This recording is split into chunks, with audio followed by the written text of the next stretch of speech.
Hoy vamos a hablar de la vacuna antiamarílica. Para hablar de la vacuna antiamarílica debemos hablar de la fiebre amarilla. Vamos a hacer una breve introducción con respecto a la enfermedad en base a su definición, epidemiología, zonas endémicas, cuadro clínico y en sí de la vacuna contra la fiebre amarilla, su composición, las indicaciones y reacciones adversas. La fiebre amarilla es una enfermedad viral aguda y hemorrágica. Es transmitida por mosquitos infectados de las especies Aedes y Haemococcus saprófitos de las áreas selváticas. Es un virus ARN que pertenece a los arbovirus y del género Flavivirus. Se han aislado 7 genotipos en diferentes áreas geográficas de las áreas endémicas. El reservorio son los humanos y los primates no humanos que corresponden a los monos. La transmisión va a ocurrir de humano, vector, a humano. Existen 3 modalidades de transmisión de este tipo de virus, como es la transmisión selvática, transmisión intermedia y el urbano. La selvática es la que va a ocurrir en las áreas de las selvas entre los primates no humanos, que son los monos, y entre los monos a través del mosquito de las especies de Aedes y Haemococcus del área selvática. Este mosquito pica a un mono, se contamina y lleva el virus hacia otro mono. Eso ocurre en el área selvática. La transmisión intermedia es la que va a ocurrir cuando un humano va hacia las áreas selváticas, sea por trabajo, áreas laborales, por vivienda en las áreas fronterizas de las zonas selváticas o por momentos recreativos. Este mosquito que está infectado por el virus pica al humano y este queda en ese momento contaminado. La transmisión urbana es cuando este humano va hacia su población o la civilización del área de vivienda, está contaminado y el mosquito del área urbana que corresponde a la Aedes aegypti pica a este humano en la fase virémica y transmite el virus a otro humano. En fiebre amarilla, la mortalidad de los casos graves es 50%. Desde el punto de vista epidemiológico, desde 1980 ha habido un repunte de esta enfermedad, como ha sido en América Latina y en África. Existen países latinoamericanos del área que son con mayor número de casos, que corresponde a Bolivia, Brasil, Colombia, Ecuador, Perú y Venezuela. En 1995 hubo un brote muy importante que ocurrió en Perú, donde hubo un repunte de casos de 499 casos y de estos 192 muertes, que fue aproximadamente 38%.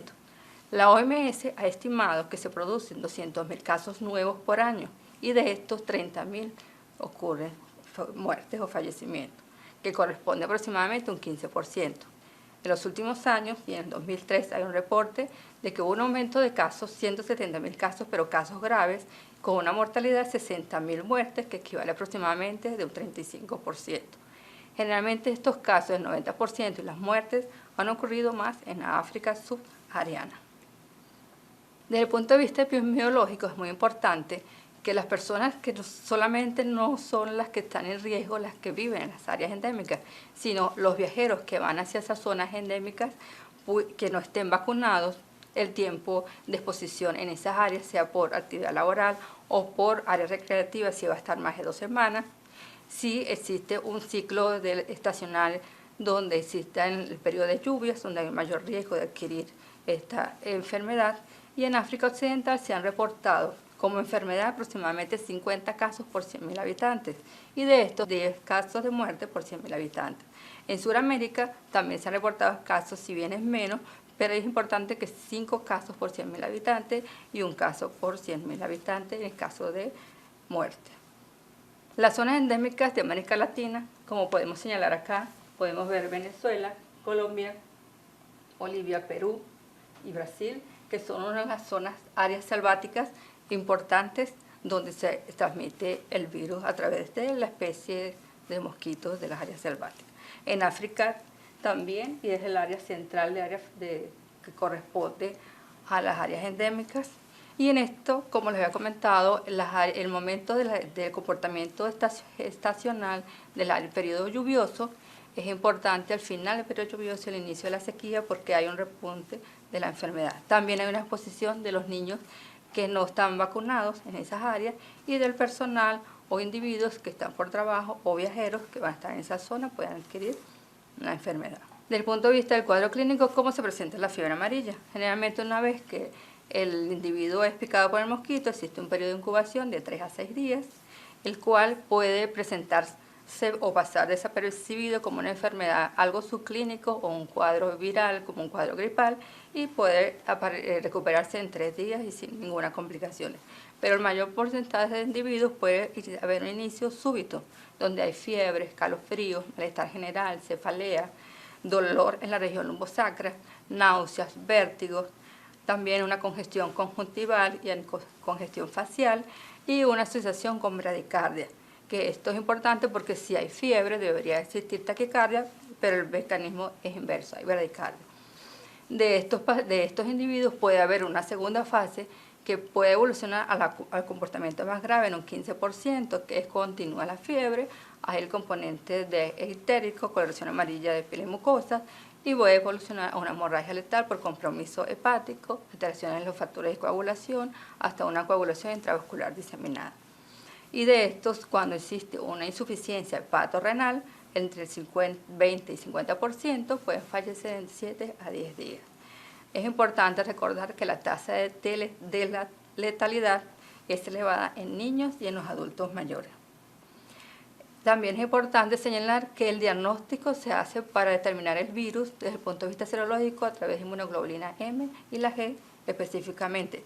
No tiene un tratamiento específico esta fiebre amarilla, solamente es un tratamiento sintomático. De esta manera, por eso tenemos la vacuna contra la fiebre amarilla o vacuna antiamarílica, donde se pudo aislar el virus en Ghana en 1927. Y esta vacuna está compuesta por virus vivos atenuados en forma liofilizada. La cepa que fue aislada es la cepa 17D y tiene 2 subcepas que corresponden a la 17DD, a la 17D204, que han sido cultivadas en embriones de pollo. Esta vacuna debe conservarse refrigerada entre 2 y 8 grados centígrados. Es una vacuna que una vez que está reconstituida puede permanecer viable por 1 hora hasta máximo 6 horas. Lo conveniente y lo ideal es que una vez que se prepare debe aplicarse inmediatamente. Una vez que está preparada debe mantenerse la cadena de frío, que es la refrigeración entre 2 a 8 grados con hielo, y debe estar protegida de la luz. La OMS tiene sus indicaciones precisas y es que los niños que están en las zonas de riesgo deben ser vacunados, que deben aplicarse campañas masivas y únicas para aumentar la cobertura vacunal en los países de riesgo. Esto con la finalidad de que no se presenten brotes y que si se presenta un brote, inmediatamente debe aumentarse la cobertura, que una cobertura mínima en los países de riesgo endémicos debe ser mínimo entre 60 y 80%. Y es importante señalar que es la única vacuna que a nivel reglamentario oficial internacional es exigida para los viajeros, tanto para los que salen de las zonas endémicas como para los que ingresan a las zonas endémicas, al igual los residentes, el personal de salud y el laboratorio que manipulan los virus. La dosis es 0,5 ml o igual 0,5 cc. Se debe aplicar en mayores de 12 meses. En el caso que estamos en Venezuela, por el Ministerio Poder Popular de la Salud, se sugiere a partir de los 12 meses de edad, pero a nivel internacional la OMS estipula que los niños mayores de 9 meses son los que si están en zonas endémicas o van a viajar a la zona correspondiente, puede aplicarse a partir de los 9 meses de edad. La vía de administración es subcutánea o intramuscular, preferiblemente la vía subcutánea. La presentación de la vacuna viene vacuna como monodosis o multidosis de 5, 10 hasta 50 dosis, que es necesaria para las campañas de vacunación. Una vez que el viajero necesita esta vacuna, debe administrarse mínimo 10 días antes de realizar el viaje. Y es la única vacuna que necesita un certificado internacional, que actualmente ese certificado es indefinido. Es importante saber que es una vacuna que es segura, asequible y muy eficaz, con una respuesta inmunológica que da protección para toda la vida. Actualmente la recomendación de la OMS es que se aplique una sola dosis sin aplicar el refuerzo que se tenía estipulado, que era cada 10 años. Actualmente es una sola dosis sin refuerzo. Tiene una inmunidad que a los 10 días de haberse aplicado la vacuna, la respuesta inmunológica o la presencia de anticuerpos protectores a los 10 días en individuos sanos, ya el 80 al 100% de los individuos ya la tienen. Y que a los 30 días post vacunación, el 99% de las personas ya tienen respuesta inmunológica. Las reacciones adversas. Generalmente siempre nos preocupa que las vacunas producen reacciones adversas, pero realmente es una vacuna que es muy bien tolerada. Los efectos son leves y ocurren entre un 10 y 30% de que se puedan presentar, y generalmente puede haber un periodo entre 3 a 28 días. Generalmente los efectos leves que se pueden más frecuentes es dolor local, eritema, una febrícula, mialgias, cefalea, y puede durar entre 5 a máximo hasta 10 días. Se ha descrito en niños menores de 4 años que puedan producir encefalitis. Realmente eso ha sido de 4 a 6 casos por millón de dosis aplicadas. El riesgo serían niños menores de 6 meses, que es más frecuente. La reacción de hipersensibilidad es otra reacción adversa frecuente, pero ocurre de 1.8 casos por 100.000 dosis aplicadas. Y generalmente están asociados a que tengan anafilaxia a los componentes de la vacuna. Es más frecuente también las reacciones adversas en mayores de 60 años que pueden presentar una enfermedad viscerotrópica que ocurre entre 0.4 a 100.000 dosis aplicadas, por 100.000 dosis aplicadas, y esta enfermedad es un compromiso de varios órganos, que va a ocurrir una falla multisistémica y va a ocurrir muerte en un 65%, pero generalmente está asociado a mayores de 70 años. Existen contraindicaciones y precauciones que debemos tener con esta vacuna. Dentro de las contraindicaciones existe que tenga presencia el individuo alergia a los componentes de la vacuna. Debemos recordar que estas vacunas tiene sorbitol, gelatina, también tiene componentes de látex, que es para mantener su conservación en la parte liofilizada. Este componente puede ir y puede causar en individuos alergia. Si existe antecedentes de reacción anafiláctica al huevo o sus derivados, ya que esta es una vacuna que es cultivada en embrión de pollo. La edad menor de 6 meses por el riesgo de encefalitis.